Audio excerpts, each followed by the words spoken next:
On January 18, 2019, in Washington, D.C., the very first Indigenous Peoples March was scheduled at the same time as the 47th Annual March for Life. Students from Kentucky's all-boy Covington Catholic High School were instructed to meet on the stairs of the Lincoln Memorial to await their bus home. Many of the boys were wearing Make America Great Again hats, which were acceptable attire for the pro-life event they had just attended. A few yards away were 5 black men who identified as Hebrew Israelites. This known hate group was already preaching racial slurs at Indigenous marchers. You're not supposed to worship eagles, buffaloes, that's right, rams, right. all types of animals. That's right. This is the reason why the Lord took away your land. Indian means savage. You know where that name came from? You know where that name came from? It came from the so-called white man. Indian means savage, brother. I don't know where you got that from. Look it up, brother. I did look it up. I'm a historian. You'll find it out for yourself. This is the problem, Israel. There's always our women thinking they can come and distract things with their loud-ass mouth because they not used to dealing with no real men. You nigga, get your old Uncle Tom ass out of here. That's the damn Uncle Tomahawk. That's right. That's Uncle Tom's. You're Uncle Tomahawk. That's right. Got your head up the white man's ass. Curious, a few of the Covington students moved closer to hear what the Israelites were saying. Bring y'all crack ass up here and make a statement. Tell them come over here in the lion's den. You little dirty ass crackers, your day coming. Without incident, the boys returned to their group, which was expanding as more students arrived at their meeting spot. The Israelites did not stop. On the back of your dollar bill, it says, "In God we trust," but you give rights. The Bible condemns homosexuality, man. They're still humans. This is a bunch of future school shooters. How you gonna tell somebody to go to shoot up a school? That's like really weird, bro. That's racist, North bro. American, when you get old enough, they're gonna steal your organs. Whoa, hey. Why you being mean? Hey, we love you, kid. Hey, we love you. He said he's a product of sodomy and he's proud. It's not rape if you enjoy it. See that? He is not good at cooking. Bunch of Donald Trump incest children. Are the buses here yet? Where are the buses? After nearly an hour of enduring the verbal attack, the boys asked their chaperone if they could perform one of their pep rally chants to drown out the hate group. The chant attracted the attention of a group of Native Americans led by veteran activist Nathan Phillips. Though Mr. Phillips later claimed he was trying to get to the Lincoln Monument, he bypassed the most direct and unobstructed pathway and went straight to where the Covington boys were standing. Look at the hats. Look at our Make America Great Again hat. They began to celebrate by chanting and dancing to the beat.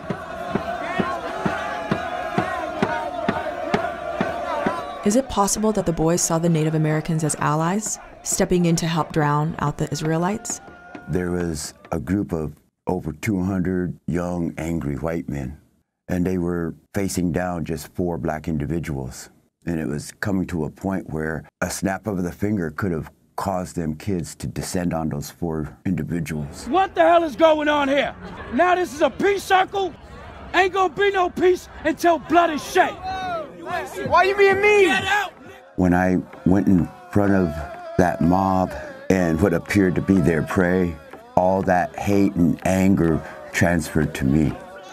And the images were the same images that I seen on the folks that were doing the lynchings, and the scorns and the scowls that were on the pictures there. That's what these young people's faces looked like. It was scary.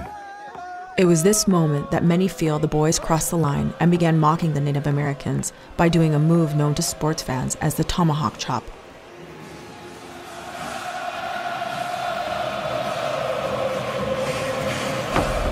Mr. Phillips began moving to his right, down a line of boys, eventually stopping face to face with Nick Sandmann. The young man remained where he had already been standing, placing his undivided attention on Mr. Phillips, who never once tried to move beyond him. It's worth noting that Nick Sandmann was standing on a higher stair, making his small size appear much larger than he actually is. We are hearing from a Native American elder and Vietnam War veteran speaking to CNN after a disturbing viral video shows a group of teens harassing and mocking him in the nation's capital. The Native elder was identified as Nathan Phillips, a member of the Omaha Nation and a Vietnam vet. Phillips describes the tense moments now being replayed over and over again online when a young man got right in his face. Watch. That was when they surrounded us. And that's when I realized the dangerous situation I was in. And I couldn't go left, I couldn't go right, we couldn't go back without running into this mob. When that young man blocked my retreat, he put himself in front of me. So I stopped and I thought, okay, I'm going to take another step, but he wouldn't move. I took another step, he wouldn't move. You feel you were blocked? Oh, I was blocked. You mentioned that the youth kept chanting, build the wall. Now, this is astounding, given the fact that you, a Native American, and yet they're chanting, build the wall. It makes little sense to angrily chant, build the wall, to a population with literally zero illegal immigrants who were here long before we were. After watching every video posted from that day from every possible angle, I've yet to see or hear one Covington kid utter those words. I did, however, find a clip of the Israelites saying this. Well, look at these dirty ass crackers. Can't stand in the damn sun for 5 minutes. That wall. Why you don't build the damn wall? So if you want to make America great, because for you white people, go back to Europe where you came from. This is not your land. As one of the Native men began to debate with one of the students, keep your eyes on Nick Sandmann. This is a critical moment that was omitted from the mainstream narrative. Get the f out of my face with that shit. Hey, it's not bullshit. It's proven, man. Come on. It's proven. It appears as though Nick is trying to hush his schoolmate to show more respect to Mr. Phillips.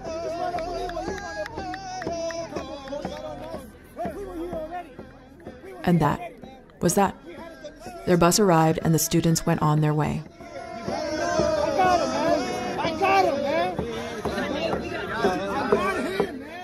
Mr. Phillips did not advance up the stairs, but instead turned towards his people and celebrated their victory.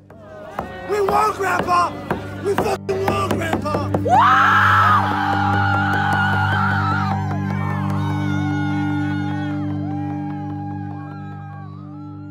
There has been some question about the nature of your military service, and this is a good chance to clear it up. Some have said that you were a Vietnam veteran. I don't believe you have said that.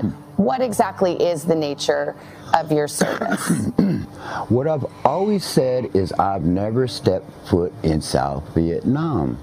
I'm a Vietnam vet, and I served in the Marine Corps 72 to 76. I don't talk much about my Vietnam times. When I come home, those times, I got spit on, actually spit on, called a baby killer. Little blonde-haired, blue-eyed hippie girl come walking up to me one night and just spit on me, you know. Called me a baby killer. I feel bad because I beat up her boyfriend. I really do feel bad about that, you know. She hurt my feelings. So to be clear, you did not serve overseas. I don't know how much clearer can that be? At one point early on, it was rumored that they were chanting build the wall, but no one has surfaced any evidence of that whatsoever. Well, that's what I heard from the Native American elder when he was talking about it in a video. He said, I heard them saying, build that wall, build that wall. It isn't audible on the video clips, I think, that are out there, but did you hear that? I did hear that. You can hear him saying, build that wall. People that are supposed to be adults were saying things like, this is the face of white patriarchy, this 16-year-old kid. Or what Reza Aslan said. Yeah, or Reza Aslan said, have you ever seen a more punchable Yeah. face? Kathy Griffin was saying, I need names, shame him, dox him. How do these people not understand the implications of that? I blame that f***ing kid. What a little smirk face. The center of the firestorm, what critics characterize as a smirk on Sandmann's face. People have judged me based off one expression. I see it as a smile saying that you won't get any further reaction of aggression. As for those red Make America Great Again hats that some students were wearing, Sandmann says he bought his that day from a street vendor in Washington. Do you think if you weren't wearing that hat, this might not have happened, or it might have been different? That's possible, but I would have to assume what Mr. Phillips was thinking, and I'd rather let him speak for why he came up to us. Phillips said he believed he had to do something to protect the Black Israelites group from the boys. You could hear the Hebrew Israelites shouting things. And the white people were shouting racist things back at the Black Hebrews. Phillips couldn't be specific about what the boys shouted, and so far, no video evidence has emerged supporting his claims. What broke this up is someone calling to the students saying their bus was there. That's what pulled them away. In my mind, well, yes, they could say they're running to the bus, but if you look at it from another angle, they're running from the police.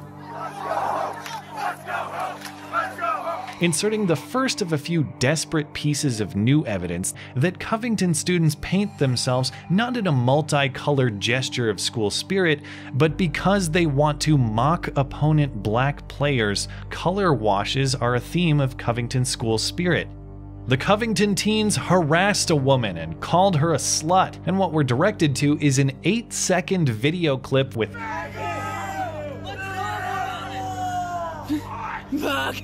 never mind that the poster of it engages in the same type of hateful language we're trying to crucify other people for. Doesn't matter, 70,000 plus retweets. We are here in peaceful gathering to have Uncle Nate read demands of the indigenous folks of this land to the Catholic Church as a whole entire organization. We demand that the students of Covington Catholic High School be reprimanded, not just by the school officials as seniors, but by their upcoming universities. Nate has fought for us overseas. Fox News' Dave Spencer has more on the alleged incident that's now leading to a protest. It was a walk he took at noon on a Saturday in mid-April. He says he walked over to the fence and saw roughly 30 to 40 students involved in a theme party. Painted and had their face painted, and I said, what the heck's going on here? Oh, we're honoring you. I said, well, that wasn't, honoring, that was racist. And then at that time, that's when it really got ugly. Phillips says he was then bombarded with racial slurs. One, he says, even threw a beer can. If I would have stayed right where I was at, it would have hit me in the head, but I backed up and hit me in the chest. He'd had enough at this point and says he called police. Whoever would sit judgment on them, the university, the law, society, that's their job. I'll pray for them. In a statement late today, Ypsilanti police said there is no indication that the partygoers maliciously intended to harass him because of his heritage. And then it becomes this thing of like, oh, these kids, they harassed this man, and this, this is this horrible story. And then you see the additional videos come out, and I go, if I was the news, I'm like, surely you guys could have just searched on social media before reporting the story. Just a simple search, just search, you would have found it all. Is it that we just instantly say that's what it is based on what we see in that moment, and then have to walk stuff back when it turns out we're wrong? Why is that? Do we keep making the same mistake? Because we're desperate to get Trump out of office. That's why. I want God to come witness what's happening into my America.